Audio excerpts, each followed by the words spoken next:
One of the things that I love about your story too is your dream of playing shortstop never really manifests, but you found a vicarious way to live that out. And it's a pretty cool one.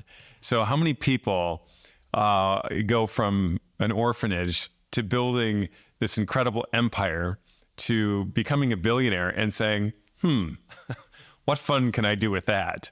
So walk us a little bit through the Detroit Tigers and what happened there. Well, it was not easy. The owner was 83 years old, thought he was going to live forever. Been owned the Tigers for, 40, 50 years. And he's hard to get to. And I managed to get through probably Bo Chimbecker, a friend of mine. He was a friend of the Tiger president, and he got me to the owner. And so I had a meeting with him in the suite at spring training in Lakeland. Well, we hit it off. We were there the whole day. He was like me. He was a pioneer in radio. And he grew up a Tiger fan and had everything I tell him about my background. He'd have another story about his. So by the end of the day, and he had said, I'm not going to sell the Tigers. This is my life. I picked the last two commissioners, and much clearer to me than the broadcast. So we were leaving. He says, well, I really enjoyed myself, but if I ever sell the Tigers, I'll sell them to you. So you made an inroad that nobody else had made, even at that point. Yeah, he thought I was a son in another life. Yeah. He was born, his birthday was the same day as mine. He was 48. He was 84 the day I was 48. Oh, wow. He thought he was into this outer world stuff. Yeah. And so... but it really is interesting how, like, a personal relationship, like you get somebody to like you, you've improved your odds. And that's what took place. So on this day, he doesn't say, write a check, I'll sell it. But what happens? How does it? Well, he does say, when I sell the Tigers, I'll sell them to you. Yeah. And I said, well, Mr. Fetzer, if you sell me the Tigers, and he was an old penny pitching German.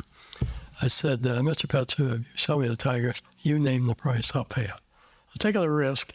I knew I was going to pay more than any franchise in history, but this isn't a dollar and cents thing. Yeah, there's a love. Yeah, and the highest price ever paid for, it's hard to believe, I think it was about $32 million. And this is 1980? Yeah, 83. In 1983, yeah. And so I figured I'm going to pay 80, 35, 40. Well, about 6 months later, he contacts me. He said, I'm in my attorney's office in Detroit. You want to come down and talk about what we talked about at spring training? And I said, yes, sir. I went down there, and he threw a price on me at $54 million. Okay, so like previously any franchise of any kind was like 30-some million, and he throws $54 million at you. And that's a day when baseball franchises were probably 3 or 4 or 5 times as much as a football franchise. Yeah, so for scale, for perspective, you could have bought a football franchise for $10 million at the time. Probably. Yeah, okay. And he says $50 million. I had a chance to buy the Pistons for, I think it was $4 million. Wow. Wow. 70s. Unbelievable. Okay, so now you find you buy the Tigers, and I meet Sparky for the first time, our manager. Yes. And I said, Sparky, when I was a kid growing up in the orphanage, I used to play shortstop on the team, and I always dreamed that when I grew up, I'd play shortstop for the Detroit Tigers. Sparky says, I love my mother, but she ain't going to pitch for me. So here you are, not being the shortstop, but employing the shortstop. That's a pretty good second option. And my favorite player was Helen Trammell. Okay, and your favorite player. Now, there's a couple other parts of the story that I love. First of all, you didn't just buy a franchise and just be okay with it. You bought a franchise, and you basically did what you did with Domino's. You took it all the way. So tell us about that year. Well, it was Sparky said when he became the manager, he's going to win the World Series in 5 years. I bought the team after his 4th year. All right, there you go. Good time. Good year the year before, and I remember he had me in his office at spring training before they're heading north. And at the time, I want to tell you, I want you to enjoy owning this team. I guarantee you, I'm going to lose 50 games this year. He says this to you. Yeah. And so we ended up, I think we won the first 9 games. Okay.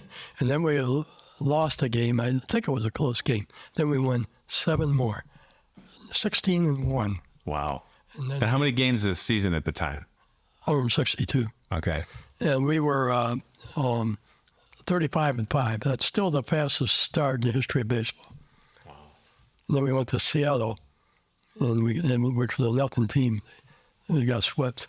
Wow. So forgive my ignorance on Detroit history, but was there a World Series championship from the previous owner or during his history? Yes, 1968. Okay, so it wasn't like he's saying, wow, did I sell this at the wrong time? He already experienced that, and probably... And I always gave him the credit. I said, this guy here, he set the table. I was always so appreciative that he sold it to me, too. Yeah, that's gracious. He was a wonderful man. So this is something else that I loved about it.